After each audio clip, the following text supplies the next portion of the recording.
So, how confident do you feel in your body? This is the topic of today's conversation.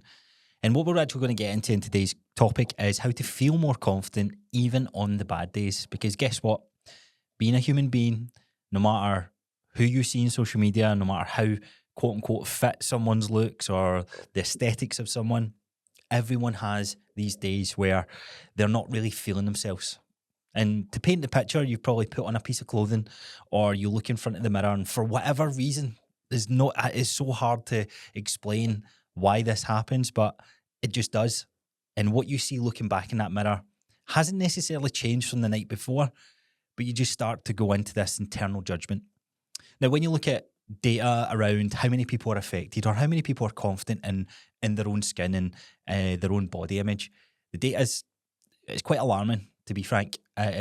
We're talking well over 90% of population really struggle with what they see in front of the mirror. And a lot of those, some deal with this more so than others, and this can unpack a whole different conversation that goes on to eating behaviors and quote unquote bad habits and like real body dysmorphia.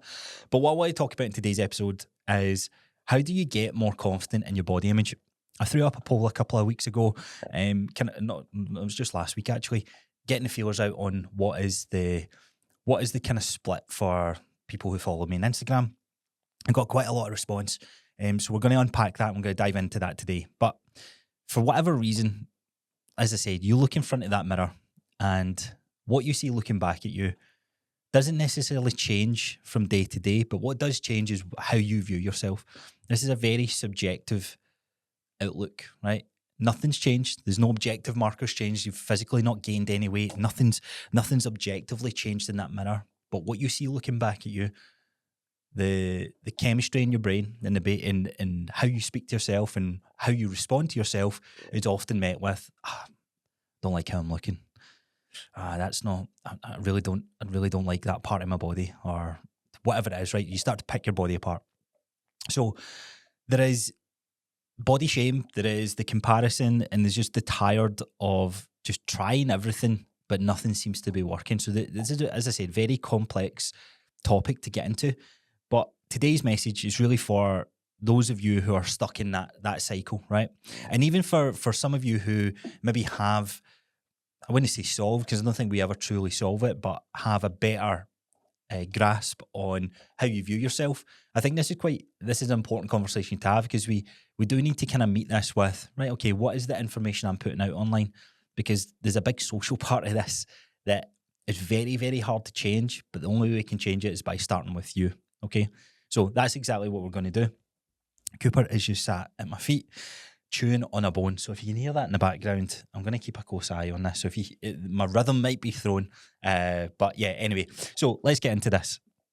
So anyway, the big message that we're going to start with today is today's episode isn't just about feeling good about your body. It's feeling good in your body on the good days and especially the bad days. So what does confidence actually mean? Let's start there. If you had to ask someone, what would they say? Usually, if we're talking about body image, they would look at someone who looks a certain way. But what if confidence had nothing to do with how you look? I really like this quote here. Real confidence is walking into a room and not needing to compare yourself to others. There's so many different ways you can chop this up, but basically, it's a feeling. So first, let's address what is confidence? What does it actually mean? I mean, if you had to ask someone, like, what is confidence in the I guess just in general, like, how would you respond to that? What does confidence mean to you? Like, really have a think about that. On the terms of like the subject of body image, when you think about confidence, you probably think of the way someone looks. But what happens if it had nothing to do with how they look, but more how they feel? And this is where it can be very, very hard to address and hard to conquer, because feelings, they come and they go, and they can be very hard to control, and usually are often masked by other behaviours. So confidence isn't loud, it's not perfection, it's quiet self-respect. And when you kind of Google the what is confidence, you're met with, it's a feeling of self-assurance, belief in one's ability, and trust in oneself or in something else. So it's a state of feeling secure and capable. Confidence, like, it has to be met with something that you've done, like having the confidence to do something. So let's bring this back to a scenario, walking through the doors of the gym or getting in and getting a gym workout or working out in a gym, should I say. First time you do that, you lack confidence. Like you don't have the confidence to do that because there's all these external pressures and internal pressures and beliefs and behaviors and so on and so forth. But once you do it once and do it again and do it again, that repetitive behavior creates this unwavering confidence. This gives you the ability to get up and start to tackle some of the things that you, or start to believe in yourself to get into doing whatever it is that you do. And this shows up in every area of your life. Now, it's very easy to communicate this in terms of a skill. So I'm not confident that I can open this bottle of water. Why? Because I've never opened a bottle of water. Well, let me try. Okay, how do I open it? Do I open it this way? All right, okay, experience now tells me I can open this bottle of water because I've done it 100 times. So this is a very simple way of looking at it, but that's just experience to do a certain skill. So how do we gain, like, what is confidence when it comes to our own body image? This is where it starts to break down, and there's multiple different factors that play into this. So what I want you to think about is it's not about feeling good about your body, because even the objective markers can still mess with you subjectively. An example, your waist could get smaller, but you still don't feel good what you see in the mirror. The scales can go down, but you still don't feel good. Or maybe not feeling good's the right word, not being confident. The objective markers really does depend on what's going to be one of the points and how we actually conquer this. But it's not about feeling good about your body. It's feeling good in your body, what it's actually capable of doing. And this seems so woo-woo, if I'm being honest. Hearing these points come up and time again, like the first time hearing this, I'll be fully transparent. I was like, what are you talking about? I just want to be big. I want to have more muscle. I want to be shredded. I want to get that feeling of like, look at my body. I am now in the crowd of the bodybuilders or whatever it was that I was comparing myself to. But that's exactly what it was. It was external validation. It wasn't truly what I wanted. It was a deeper rooted issue within me that I was trying to get. I liked the attention and I liked the external comments from people that I don't even necessarily know, but the likes and the engagement and the social media factor, this all plays a part into this. But confidence, as I said, like it's your real confidence is walking into a room and not needing to compare yourself. It was one of the quotes that came up there and I was like, I like that one. Like just being you and being confident in you. But this is where this can be a very deeper issue to unpack. So what is body image and why do so many people hate how they look? A statistic here is that over 90% of people in the UK are not happy with how their body is. And as I said, there's a lot to unpack from that. So common reasons as to why: social media, the unrealistic expectations that is drawn from influencers, from celebrities, from the pages that you're following, all of this sort of stuff. Now, if you have to listen to any episode or any bit of advice on body image, you're often met with the empathy factor, which is it's not your fault. And I'm actually going to go against that a little bit, but hear me out as to why. It might not be your fault to where society is today, but it's someone's, and it's everyone's own individual place or the part that they've played within that. So an example I'll use here is you start using filters on your videos and you start putting out this version of yourself that isn't true, right? So out in social media, you have to take responsibility that you're playing into the part of the problem where there's an unrealistic expectation out there of you and you're comparing yourself to this unrealistic expectations of others. We all need to take responsibility and ownership of this. This doesn't mean that it makes it any less or more important. It's just to say that it all starts with you. So the advice that it's not your fault, okay, maybe not necessarily directly your fault, but the control and the belief that it can be changed needs to start with you accepting, here, maybe it's not my fault isn't the right way of communicating it, but I absolutely have the power to control this outlook of the version that I see in front of that mirror. And that's what we're going to unpack and get into.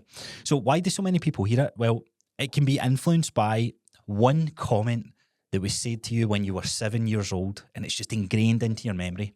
Now, ladies, you girls have this way harder than any man. Like, we as men, there's like different pressures when it comes to society, but for women in particular, just what's happened in the last 20, 30 years is mental. It's went from anorexia to bulimia to super skinny to, okay, there's this shift to becoming a stronger, more like muscle mummy is the term that's used. But again, what is it on? It's all on appearance. It's all on how you look.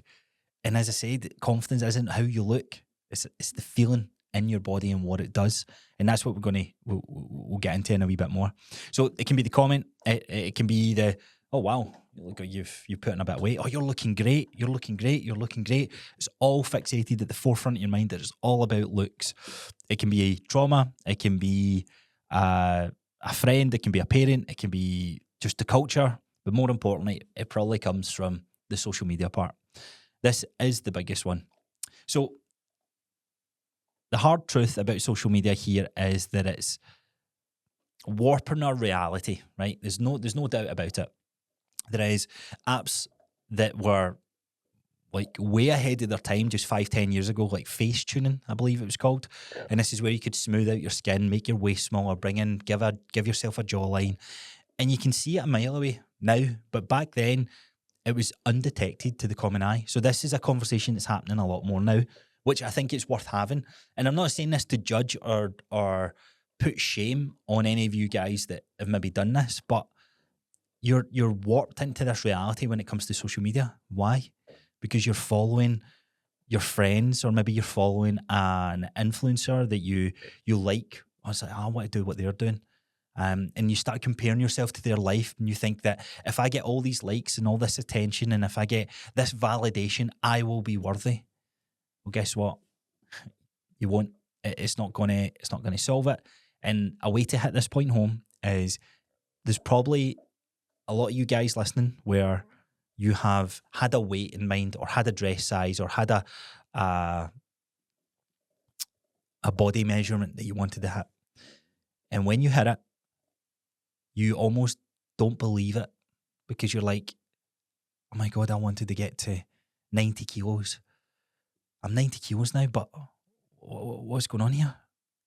Like, I should be feeling better. This should be it. I should have all these things that my life should be solved because I've met the target that I wanted to hit. But very often, in fact, I'd say more common than not, people hit that goal because it's all driven from insecurities and external pressures and social media, and they hit the goal, and then they're met with this overwhelming sadness and doubt and just disappointment because it's not fixed the root cause. There's nothing's been done to unpack and work on the deeper rooted behaviors that's within you. We're constantly looking at edited, filtered, surgical, enhanced bodies. The surgical part is another thing here. Why are we putting celebrities on a pedestal?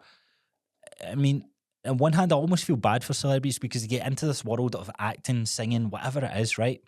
And they need to look a certain way, right? There is a look, like sex sells, and there's a part where if it's an attractive person, someone that a lot of people find attractive, they're going to get more sales or more downloads or more views, whatever it is. And it's all, where does that attraction part come from? Just comes from look.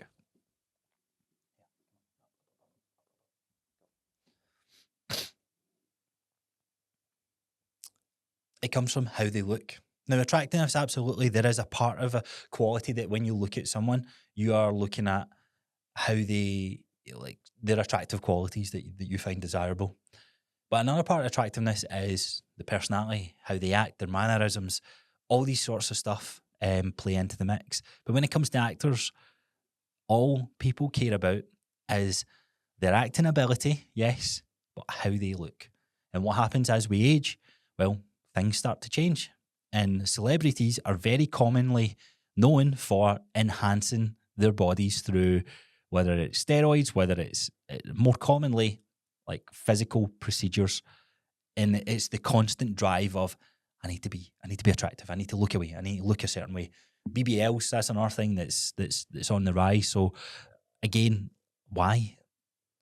Like they're at the top of the pyramid, and you're now comparing yourself to them. Lip fillers, injections, all these sorts of stuff to change the way that we look, and we go so far beyond our normal look, or our normal natural look, should I say, that it's so enhanced. And then what are we doing? We're playing to a standard where we're comparing ourselves to so many other people.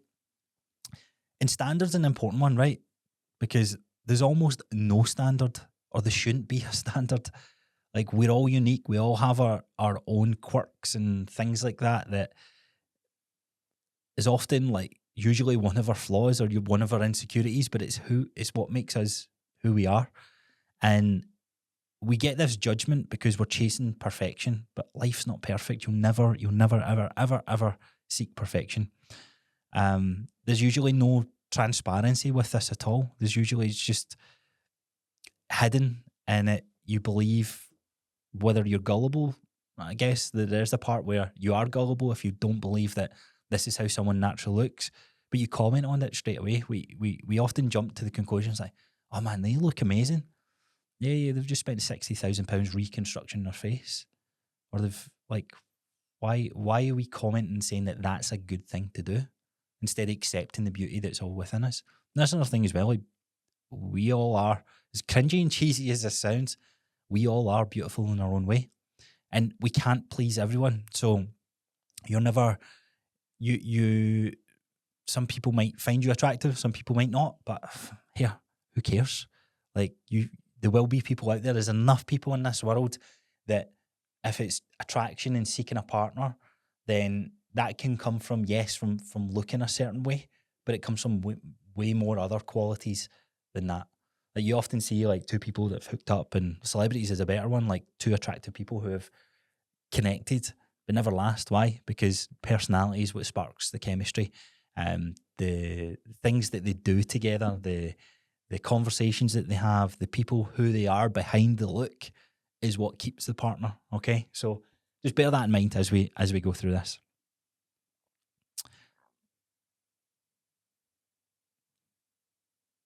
Now, the last thing I'll say in this point is the social media constraint here. We're honestly hating bodies that are completely normal. So many of us are so taken out of what normal looks like when it comes to body image. And I'm going to swing to the guy side of things just now. So many people taking steroids, so many people jumping on, try to change how they look physically because of the standard, right? I seen so David Hatt, who we had in the podcast. Now, he does this big full shoot transformation, 12-week peak. But he throws up a picture of how he looked when he got diced and shredded. And he was met with comments on TikTok saying, imagine being a coach and having this mid of a physique. That, like, to me, then that's just one example of many. I would consider myself, I'm in the top 1% of physiques that's out there, right? But when I'm compared to bodybuilders and the extreme sides of how I look, people are going to look at my physique and go, that guy's small, or that guy's not shredded. That's a mid physique. And this is comments I've had in TikTok and that before. And it's just crazy that reality is so warped when it comes to this. So because we're comparing them to bodies that aren't even real or surgically enhanced or chemically and pharmaceutically enhanced, we are so distorted on what normal is. And normal is so person dependent, but it's not these extremes.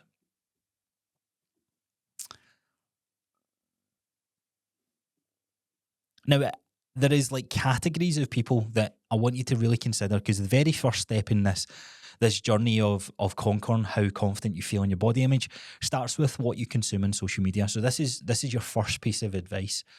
Your first piece of advice is you are in control of what you consume. And if you constantly consume these different influencers, celebrities, just whatever it is, and they are constantly editing their pictures, they're constantly using the face tuning apps to make their face different, and it's constant editing, then you need to consider unfollowing them, because all that's doing is you're consuming that information and you're constantly going, oh, this person's beautiful. Oh, they look amazing. Look at the size of them, blah, blah, blah, blah. That's re-engaging in your mind that you're not good enough, or re-engaging a standard in your mind that does not exist. And if you're doing this, you're only playing into that problem. So if you're then uploading your picture and you're like, oh, I'm gonna put a wee face enhancement on this, just do it. Like go on your stories, right? And if you've never done this before, play it back, put it on your face, and just click through some of the filters on what it does. It changes your nose, changes your jawline, makes your eyebrows darker, changes your skin, and it gives us this, oh, wow, I'm really ugly. Like, look at this. This is attractive. This is what looks good. It doesn't exist. Like, it's not real. And it's so hard because it's now out there. It'd be better if we didn't know, but the fact that it's out there makes it harder for us to accept who we are. But you are who you are. And the first step in this process is being able to post and being able to upload just pictures of yourself. Okay, a wee bit of colour grading to make it look cool. I guess that's on the grey area. But physically changing how you look is way different. Like that's another step beyond, and it's a part of the problem.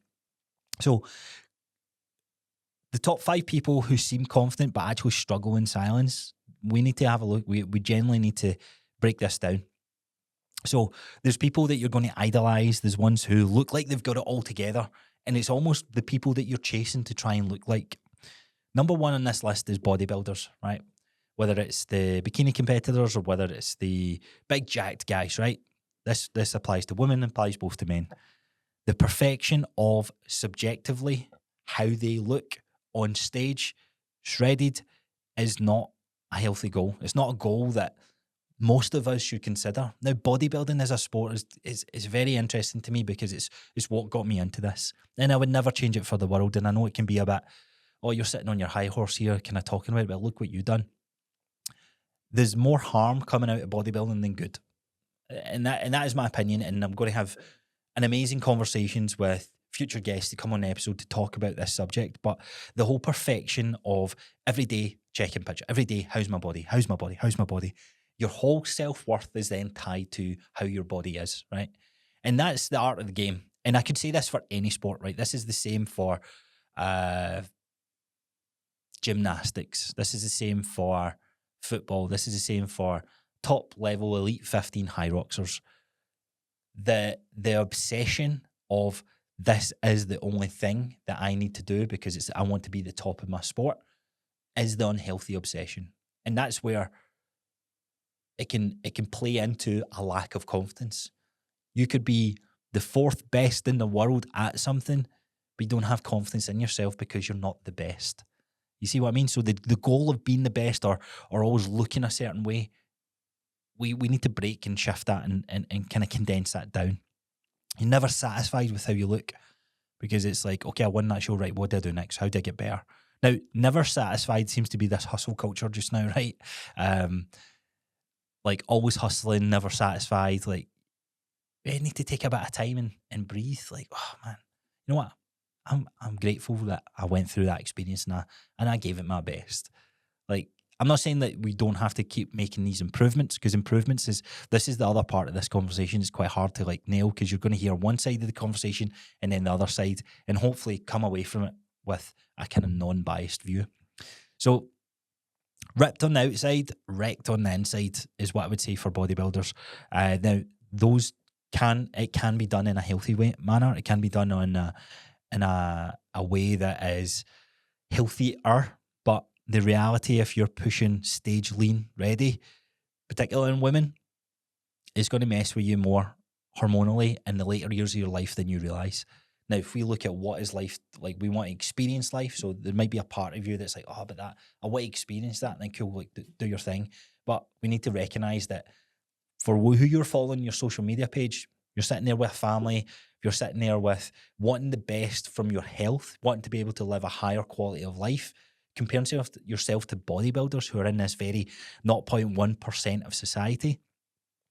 Like there's generally no need to do that because that comparison is going to bleed into your life. And it's one of the reasons why you are looking in front of the mirror and you're probably In fact, I would guarantee a lot of you guys would be in front of the mirror, and if I had to look at you and be like, right, if we were going solely on how you look, are you working out? Are you doing some of these other things? Right, cool. You're in the 1% club. You're now comparing yourself being in the 1% club to the 0.1% club, and the comparison of that is just going to break it down. Okay, next one is fitness influencers. Everything needs to be perfect and very Instagrammable for these guys and girls. Like the shots, the tops off, the shreds, the oiled up bodies, the tan, all this sort of stuff is what's at the forefront of your mind here is how they look. And there's a common theme here. There's a lot of pressure from these guys to maintain this look 24/7. So you might think again that they have this perfect lifestyle, but if they're posting it, then it's kind of hard to grasp. Now, someone posting their life, we're consumers at the end of the day, and we consume this content, and we're just thinking to ourselves, right, that's what I want to do. I want to live that life. I get it. But most of these guys and girls struggle privately as well. And you don't want anyone's life. You want to live your own life. Now, there's things that people do, like, for example, you see the hype of high rocks. Like, I see everybody doing these high rocks. That'd be quite cool to be a part of. Right, cool. Do it for your own experience. Do it for your life, not for someone else's. Because often you look at the bodybuilders, you look at the influencers, and you ask why they're doing it. And it's because that external validation. Very rarely is these guys and girls doing it for themselves. And the ones that are doing it for themselves, they love it. They have this passion and desire for it. And when you have conversations with these guys and girls, you're like, that's cool. That is actually cool that that's your passion and desire. But that's not for me. And you start to unpack and unwind in your mind, like, okay, like I've maybe got that person all wrong. But the ones that, like, why it's so popular is because the external validation, right? I am now part of this community if I can do this. But the fact that you're working out, the fact that you're being conscientious, I think that's a hard word to say, of your fitness goals and all that sort of stuff, or just working out and just trying to be healthier and being fitter, then guess what? You're part of that club. You don't need to step on stage at a bodybuilding show, or you don't have to do a high rocks necessarily to be a part of that club. So do it for you. Celebrities, as we said, again, the guys and girls have an unrealistic standard to be perfect all the time. How many times do you see a news article where they've caught, I don't know, a celebrity off guard in their relaxed pose and they've got their joggies on? It's like, oh my God, look at the downfall of such and such. You just think, like, what a crazy world that they live. So why on earth would you compare yourself to those? And what value that's another thing. What value is the Instagram pages by following some of these lifestyles? Kim Kardashian's, like, they are open about the surgeries that they have. Like, realistically, and they give you workout advice, are you going to listen to that? No, because they're doing so many other things that it's a facade. It's fake how they look. Their bodies are fake.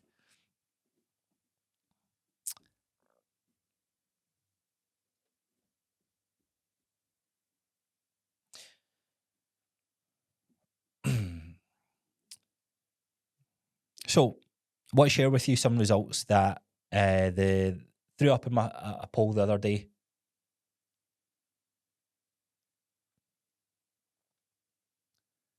So I threw up an Instagram poll the other day and I asked, are you confident in your body image? And I got a bunch of you guys respond to this, so thank you for this.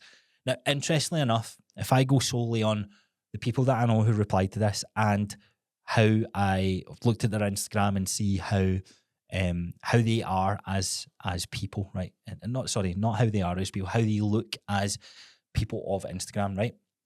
This is where it gets very, very interesting. So on one hand, those who said yes, you had the combination of coaches, you had the combination of super fit people, like, or what you would class as fit people because they do X amount of running a week and they lift X so often. But you also have mums, dads, everyday people who have jobs. More importantly, you have a few individuals in there who, on the scales, and could be classed as high BMI. And this isn't because they've got a ton of muscle or whatever. It's they actually have a lot of excess body fat. But these individuals are confident in their body. And then on the other side of the scales, who's not confident in your body? Again, coaches, folk who do a shit ton of fitness throughout the week. Those who do have excess body fat. But again, those who are pretty diced and shredded. So what is happening here? Like there's no line or definition that we can write in paper say, if you're to have confidence in your body, you need to look like this. Because we have both sides of the scales with so many different bodies. And this is where there's a variety of confidence isn't how you necessarily look. It has a part to play, but it isn't all about the looks. In fact, a very, very small percentage of it is the looks. So what's happening here? Well, it's all got to do with everything that we spoke about, the pressures, the different communities, the social media followings, the just facade of the life that we are living. Now, there's a quote that you can't outtrain a bad diet, but you also can't outtrain a bad relationship with yourself. And you think, so what are you talking about, relationship with myself? Well, this is how you're speaking to yourself, how you're treating yourself, and it sounds bizarre, but the words that you use, whether it's in your mind or you're speaking out loud or you're writing down, you'll never be able to change if it's all negative self-talk. I've spoke many times on here about friends or people who I used to be friends with that I cut ties from simply because of how negative they were in life, how cynical, how depressing it was to be around. Because everything that you brought up, whether you enjoyed the topic or you felt good about it, you spoke about that, and it just brings your mood down. It just brings you down as a person. That's ultimately what you're doing here. If you're always speaking to yourself negatively about how you look, how your waist is, the clothes that are fitting you, all this sort of stuff, then it's going to bring you down. You're going to be in that frame of mind, and mindset is generally everything. Hence the podcast title or the podcast name, the Building the Bulletproof Mindset. So you can change your body, but if you don't shift your mindset, then you'll always find something wrong. And you might be that type of person just now. Something could be great happening, but then you're like, oh, but I blah, blah, blah, blah. It's like, no, there's no buts. Just take the compliment or take the good feeling that you've got from doing whatever it is. I had a lot of clients who are just people that I know who've done their first High Rocks, right? And High Rocks is a good one because it shifts from how you look, but I'll come back to this, how you look necessarily, but there's a performance, right? There's a time, there's an experience to be lived. And you could say that about bodybuilding as well, right? But a lot of clients, when they had done their first one, I'm like, proud of you. Well done for doing that. Remember you said this a couple of months ago that you would never be able to do that? And they're like, yeah, but like my time wasn't good. Fuck the time. Fuck the time. Did you have fun? Yes. What did you enjoy about it? It was just cool to be around. It's cool to do it with my partner. It was cool to do it with my friends. It's cool to be there with other people that are like-minded. Hold on to that feeling. There's no buts. That's another example where we can start to do things that are out with the subjective look of how your body is. Now, this where like High Rocks gets a lot of crap for like people taking their tops off and all that sort of stuff, and you're surrounded by a lot of different people.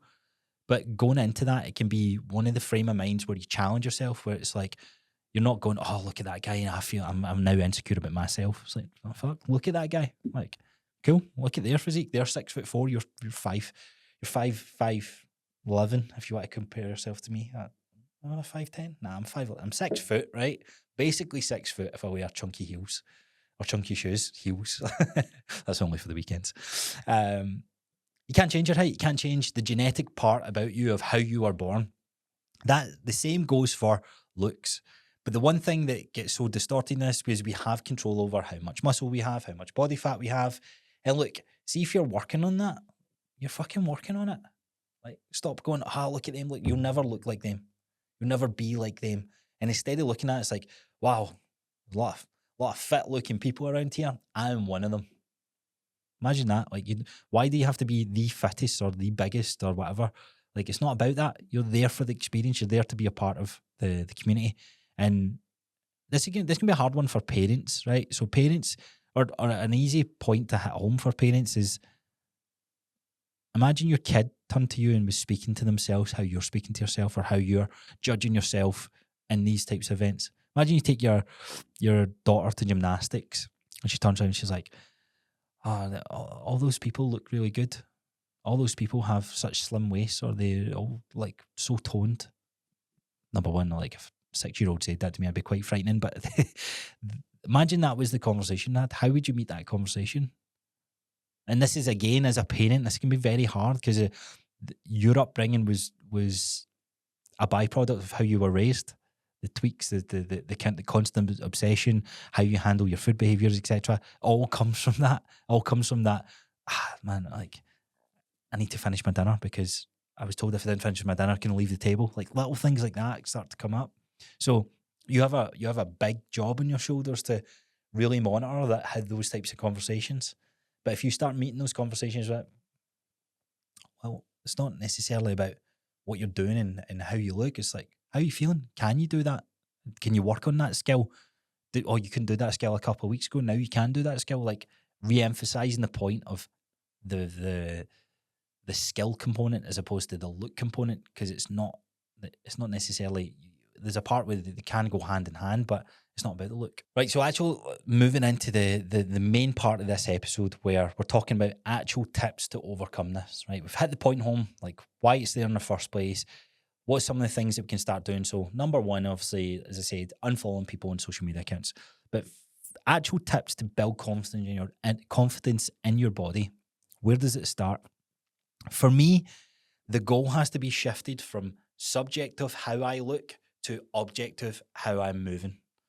Or there's different ways to tackle the movement part, but it's objectively, let's shift this. And this is why I absolutely am a big believer that resistance training, moving weights, moving resistance, whether it's your body weight, whether it's bands, whether it's barbells, dumbbells, machines, moving resistance gives us that objective number. Oh, and here's how the objective number can play out, right? Newbie, beginner, someone who's not got a ton of confidence in themselves. Here's how the confidence starts to build in that individual. I don't know if I can go through the gym doors, an example I used earlier on. So you start working with a coach or working with someone, or maybe you just go, right, I'm going to overcome this. You go through the doors and you get into the gym. What are you met with? You met with a buzz. You met with a feeling that you can't grasp just by looking in front of the mirror. It's like, there's that feeling. There's that empowerment. There's the confidence. First layer of confidence. That little building brick. Imagine a house being built. This is the foundations going down. So then again, right, okay, I'm in the gym. Oh, there's a machine over there. I don't know if I can do that machine. So you work up the courage. You get the confidence to go over, to get to try the machine. Again, a variety of different ways on how you can do that. But you're on the machine. You start moving the weight. Oh, fuck. There's another little layer of confidence. Another little micro adverse situation where you didn't think you could do something and you've done it.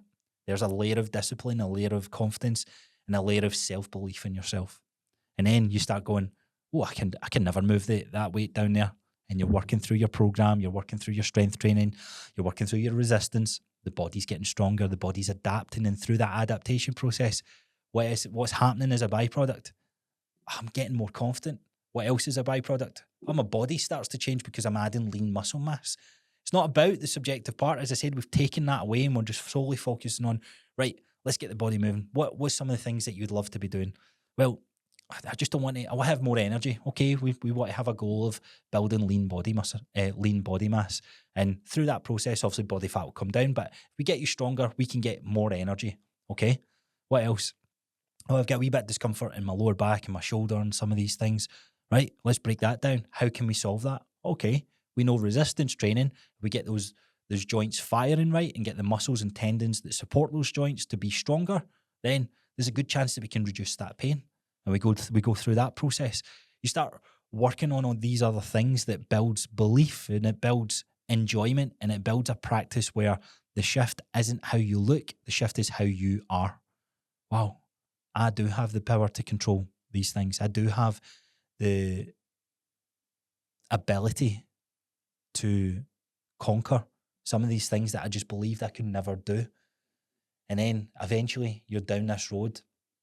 And I'm not saying that you don't look in the mirror and you don't like what you see in the mirror, but you have all that data, you have all that backing, so that when you are in front of the mirror, you're like, yeah, you know what? You do look good, but more importantly, you are stronger. Like, you are like that.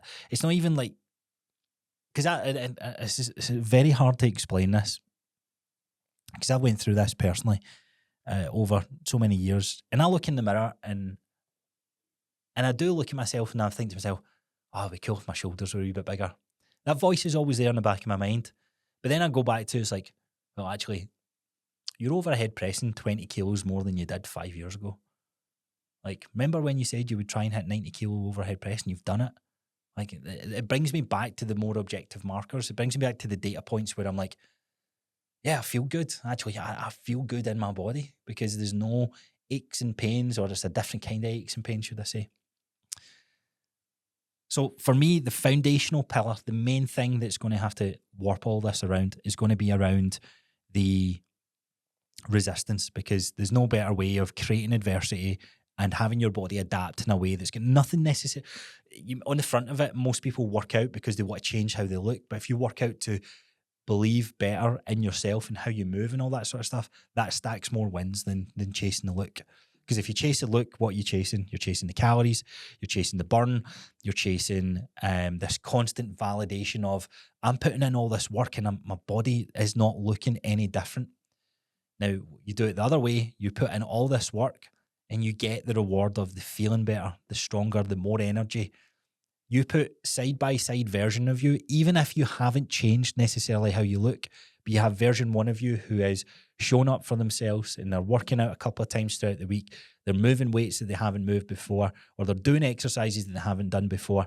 That version of you that looks in front of that mirror, you actually feel your body and you feel better on how you look. Compared to this, and this is why a lot of you guys will judge yourself in front of the mirror, because deep down, you know, I'm not necessarily doing anything that to help my body. I'm just so fixed. I just want to lose this weight. I want to lose this belly, because if I lose this belly, I will then feel better. No, you need to feel better first. You need to be happy first and do it out of self-love as opposed to out of self-hatred or punishment. Now, weirdly enough, that is the next point. Train for power, not punishment. A wee quote there. Resistance training isn't just about aesthetics. It's strength, it's capabilities, it's the energy, it's all that stuff. And you need to let your body prove its worth through performance and not appearance. Being able to perform, being able to move through life is what betters our quality of life. Right, so let's talk about the scales. So the scales do not dictate your worth. Whether you are 50 kilos, whether you're 60 kilos, whether you're 130 kilos, whether you're 180 kilos, that does not dictate your worth. Detach your value from the weight in the scales, the size, leanness. This all kind of falls under the same category. So you're not a before and after picture. You're a human, a whole human being. Now, let's talk about the conversation of those of you who, yes, you might have more body fat than you would want. Doesn't mean you are fat. It means you have fat. And through the choices and the behaviors and things that you have, you're going to work. That's going to be a process. But it's going to be a process that you work through. And the process that you work through is not necessarily to change the look because you have a bigger belly than you would like. It's to know that, here, if I keep having this extra fat on my body, I might not live as long. Like, so much data will point to the decreased quality of life and the higher risk of all cause of mortality, things that can ultimately kill you. You want to have a family, you want to be there for your loved one. There's someone that you care about in your life. And this is a conversation that I've had with a few people. It's like, oh, well, I'm going to die in 10 years anyway. Look at me. It's like, what? Well, don't give up. Like, why would you give up? It's like, well, it's almost like a disservice to those that you love because they love you too. And just giving up on yourself, you have a duty not only for yourself, but for those as well, those who do love you, like those who are a part of your life. God forbid, like the whole... probably most of us has been affected by a grandparent passing away. Like, that hurts. That hurts hard. Now, there's going to be a time where it's maybe even for some of you guys, a mum, a dad, a friend, like saying that you had the ability to reduce the risk of dying from whatever it is you're going to die with in life. That should be the reason why you're doing it. Not because you want to look a certain way. The look's the byproduct. The look's just the look. But detach yourself from the social norms. It's not about being the bodybuilder, being the guy with an 8-pack, being the bikini competitor with all these sort of curves or whatever it is. It's about being the version of you that is healthy, that is strong, that is showing up for themselves on a day-to-day basis for love, like out of love. Now, the love part can be easier said than done, right? So the way this conversation looks is you're looking for a man, it's like, I hate the way my belly is. I hate the way my arms look. Right. Let's see if we can shift that. So it's like, I don't love it, but you know what? I'm working on it. That's maybe the shift in the conversation that you need to have with yourself. You don't have to love your thighs. You don't have to love every part of your body, but you can stop hating them. And this is the hard thing to do, to even on days where you're feeling low. Now, I want to just on the subject, everyone's going to have these days where they don't feel good, right? They don't feel good themselves. Where does it come from? Like, let's break down that. So usually, maybe you haven't got as much movement outside. You haven't got as much sunlight. You haven't done the usual nutritional part of your day, right? So you might have a set amount of days where you're on the ball with having a good protein, having these balanced meals, however that looks in your life. But the days where you don't feel good is because you maybe drank a bit of alcohol or you've had a takeaway and something just doesn't feel right. Here's another thing, right? I was just speaking to Jill about it. She's like, look how bloated I am. And I was like, yeah, it's probably because of the food that we've been eating over the last couple of days. Like, we've just been we were out at Ben Nevis and she had a friend over. So there was other food out with the norm. It'd be fucking weird if we put food in our body and our bodies didn't do anything. Imagine our bodies never done anything. That just wouldn't be right. So bloating is a part of the human body. Like, it's a part of the process of your body going, here, like, we've taken on all these chemicals and all this food. We're trying to help you digest this and process it and get out of your system. That's the body working. Like, that's fucking amazing, is it not? Except we look at that as a bad thing. Like, oh man, look at me, man. So bloated. Makes you feel uncomfortable. Doesn't make you feel nice. So again, the feeling is starting to eat away at your mind. So then when you look in the mirror, you're then like, you start to hate things, or you hate parts about your body. So you don't have to love it, but just don't hate it.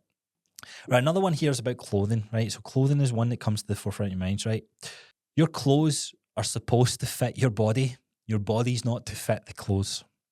As we age, as we get older, as we keep working out in the gym, clothes sizing is going to change. Clothes sizing changes from shop to shop, right? The number means nothing. Oh my God, I used to be a size 3. I used to be a size 5. Used to be a size 12. Used to be a medium. Used to be a large. Used to be a large. Now I'm a medium. Like, who the fuck cares? It's clothing. It's what we wear on our body.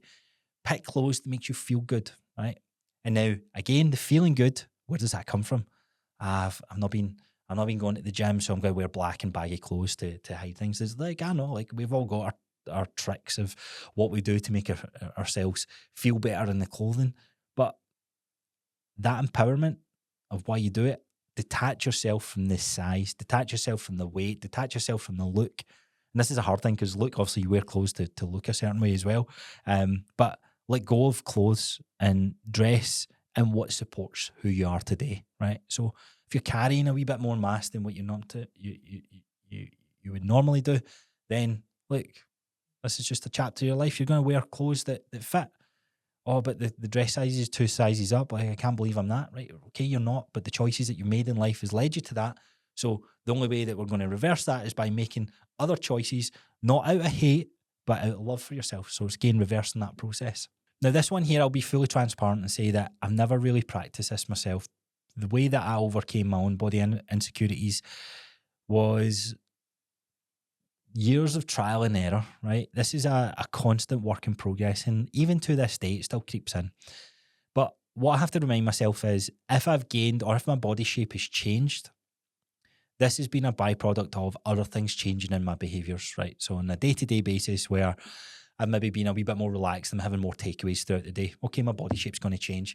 But it's not just the body shape's changing as a byproduct. What's actually changing is the foods that I'm having is actually making me feel groggier, making me feel, as I said, more bloating's happening. My digestion is off, which throws my sleep off. And then I have this kind of attitude of life where I'm like, oh man, I feel kind of run down. I can't be bothered working out today. So then I miss a workout. All of those are the reasons why I don't look good in front of the mirror. My body's not necessarily changed. It's maybe changed a little bit, but that's the reason why I don't like what I see in front of the mirror. It's not what I see in front of the mirror. Like, let me repeat that. It's what I've done, right? Crappier food, all that sort of stuff. So when you're trying to tackle this, Just bear in mind, we've got the main thing, which is resistance training. We need to be sleeping as well. We need a good amount of sleep, because if you don't sleep well, you wake up the next day, sometimes your cravings are higher. Sometimes for some of you, the cravings is you just don't eat when you're stressed. Like, all these factors play into this, and this is why it's complex. But just to break it down, and building confidence in your body, it starts with the training. It starts with the resistance training, not to change your body, but to get that feeling of, okay, I've created somewhat confidence, and little brick by brick, building strength by strength, and there is strength in repetition. You repeat that enough times, you will build more confidence in your ability to do things in life. Now, some of these other things I said, I'm not necessarily done, but journaling is a massive thing that comes up. It works for a lot of people. How did you support your body today? Like, what are you grateful that your body can do? Now, if we talk about social media for a second, then if there's pages to follow, it's like these sort of motivational speakers, or somebody's life who they're born with no legs, one arm, yet they still live this fulfilled and great life on the front of it, what they post on Instagram. They're posts to follow, because then that brings you back to this gratitude, which is a very important section of this. Focus on what your body allows you to experience. We've all went to different places in the world. It's like you have the ability to do that. Do you want to keep the ability to do that? So that self-love, that's why the body acceptance movement. It's not just about accepting your body and going, right, okay, it's because I love my body. You don't truly love your body if you're constantly not nourishing it. You're not working out from a longevity aspect. You are loving yourself to a quicker death or a poorer quality of life. True love and acceptance is going, right, okay, where am I just now? There's a deeper issue that I need to solve, but that changes today, and it changes with me. And it's going to change how I speak to myself and the things that I am focusing on, because the whole swinging one way where you try to lose weight, you don't lose weight, or you try and lose weight, you lose a bit of weight, but then you put the weight back on, the yo-yoing back and forth. It's not fixing it, right? And it doesn't fix it, because every time that you've done it, it's out of punishment. I just need to do this. I'm just going to fast. I'm just going to do X, Y, and Z. Confidence starts with the things that you can build self-belief in. You don't build self-belief in just doing diet and then not dieting and then dieting again. It's a vicious circle, never really fixing or tackling the root problem. And the thing, like, usually it's stress. Stress is the main thing. Like, we've all got our own things that are deeply rooted into us, whether it's a trauma experience, whether it's just what we do when we're stressed, and we don't think about what we're actually doing. So here's the biggest one when it comes to food. Slow down. Like, breathe.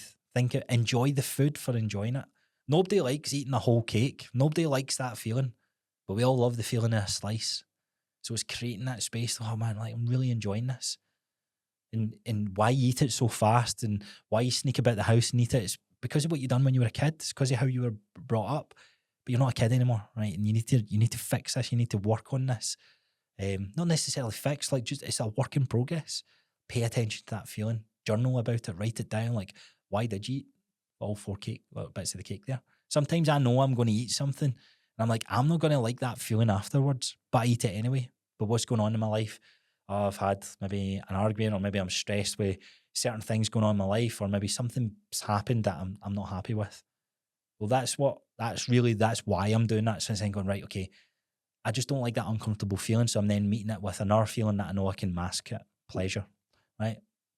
We all seek these pleasure feelings, and that pleasure is usually from in this case, the food. But pleasure can also come from, I want to be jacked, I want to be ripped, I want to be this lean. That doesn't define your worth, though. And it's got nothing to do with your worth. So you're not broken, you're not behind, and you're not defined by a number on the scale or whatever the size says on your dress.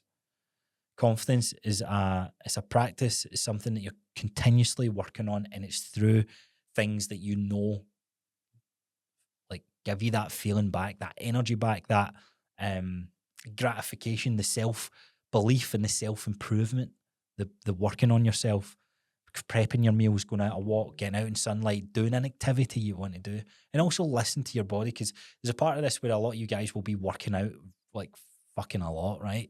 But you're working out of hate, you're working out of judgment, because if you don't work out, you're going to think your body's going to change. That's not why you want to work out. You want to work out because of the enjoyment. You need to listen to your body as well. If you're in pain and absolutely broken down, then you want to have a think about, right, what's other things I can do today? Oh, my legs are in bits, but I need to grow my legs. I need to hit leg day. Your legs, your body's telling you that you're in pain. Like get a better grasp of what that signal means and change up the stimulus, because that's how you build these better behaviors around that sort of stuff. So if this episode has helped you out, like, let us know. Like, share it with someone. Ask yourself, what kind of relationship do you want to have with your body, and what's areas of your life where you can see, right, I'm going to work on this and build confidence in this. And what I would say as well, like, for those who do have confidence in your body, what's some things that you've done to kind of overcome the judgment of how you view yourself and how others view yourself? Do you know, it's funny, like, we talk about how we look, right? And clothing's an important factor. And I always wear hats, right? Just because sometimes I don't do my hair. Done my hair this morning because there isn't a part of attraction, or there's a part of, like, there'll be things that we do to our appearance. For girls, it's makeup. Sometimes it's clothes that we wear that makes us feel good as well. So we can't just not care about that sort of stuff. It is a part of the puzzle. But if you're not doing some of these other things that bring more, but it's a bigger piece of the pie of the puzzle, then you're masking, or you're leading yourself down a path where you're never truly going to be happy in what you see in front of that mirror. But I was going to put my hat on because my hair's a bit messy, and I was like, it's my hair. Like, why am I doing that? Because I'm like, excuse the bedhead, excuse this, and I'm like, no, like this is who I am. Like, you need to embrace that a little bit more. So none of us are perfect. We're all hiding something. We've all got insecurities of some form or manner. But at the end of the day, as I said, we're not broken. So yeah, if you enjoyed today's episode, let us know. Hit us up, share it, or even better, leave a 5-star rating on Spotify if you haven't already. That is the best way to support the show. Everything that I do here is totally free. And I just want to make a bigger impact. I want to help you guys and girls, like, really conquer this sort of longevity aspect of being fitter, being stronger, and showing up for yourself. And how we view ourselves, body image, is a big talking point of this. It's not going to be the last episode we're doing this. I want to hear questions from these guys. So if you are struggling with this, I know I'm speaking to a few of you just now. Let us know. Let's kind of go back and forth and try and work on some of these things that I've said within the episode. But at the end of the day, break that down. Like, really break it down, and maybe pick one thing. What's one thing that you can do? Is it how you speak to yourself? Like, instead of using the words hate, just say you don't love. Like, really change the behavior and how you're speaking to yourself. Journal, write down, like, what is it you're feeling, and why is it you think you ate whatever it is, if you feel that you're overindulging.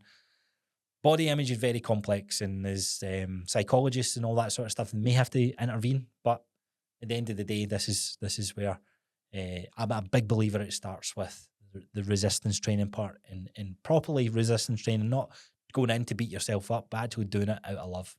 So wrap the episode up there. Thank you for tuning in. Thank you for listening. I'll see you guys on the next one.